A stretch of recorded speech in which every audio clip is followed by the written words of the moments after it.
Okay, right. Okay, quick quiz, shout out answer. Can anyone name a film from this year? Shout out. Yeah, easy. Anyone name a pop song from this year? Come on, you're supposed to be fingers on the pulse, can't fiddle. It's easy, you can all think of one. Can anyone name a painting or sculpture from this year? No. It's a bit trickier. So I'd like to try and understand why painting and sculpture are seen differently in our culture. Way back when, in the beginning, all recorded culture was done by hand. Monks had to write and illustrate books, plays and music were scribbled out with feathers and ink, and painters produced their works of art one by one, usually for a wealthy patron. Along comes the Gutenberg press, suddenly it becomes a lot easier to print the written word. Anyone with new thought suddenly had a way to distribute it widely, so the power to spread new ideas was within the reach of the masses. Soon, music and film followed.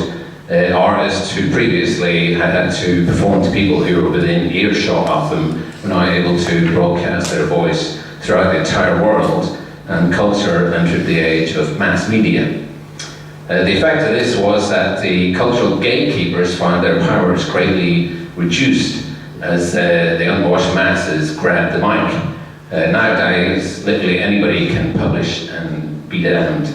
So what effect does this have on the art world? Well, mass-produced images are around us every day in advertising and commercial illustration, but this is not deemed to be proper art by the cultural gatekeepers. And most art is still produced in the same way.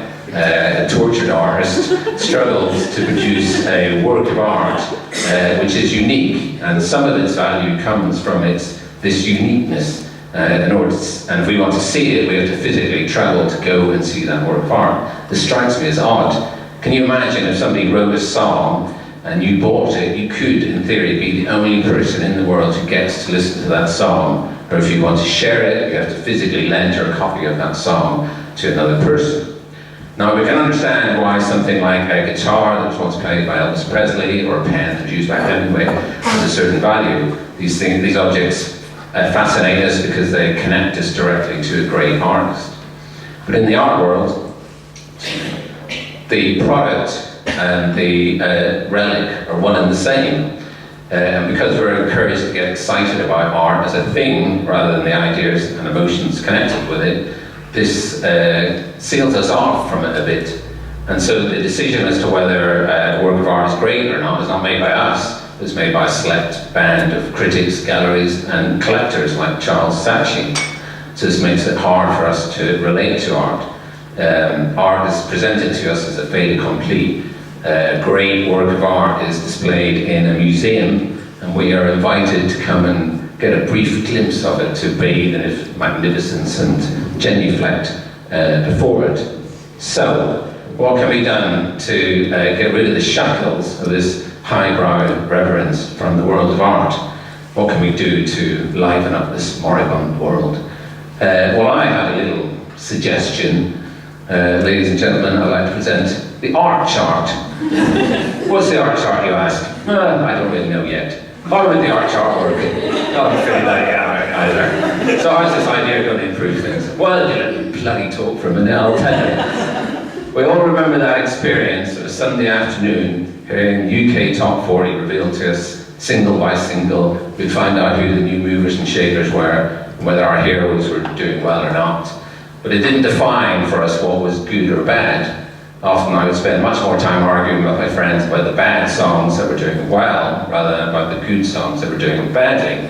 And this was the beginning of my critical engagement with music as an art form. So, can the same idea work for the world of art? I don't really know, but I think it's time for me to put my money where my mouth is. So, ladies and gentlemen, I present to you my top 10 works of art from the last 25 years. Hopefully this will work. Number 10, David Shrigley. Number 9, Dead Dad.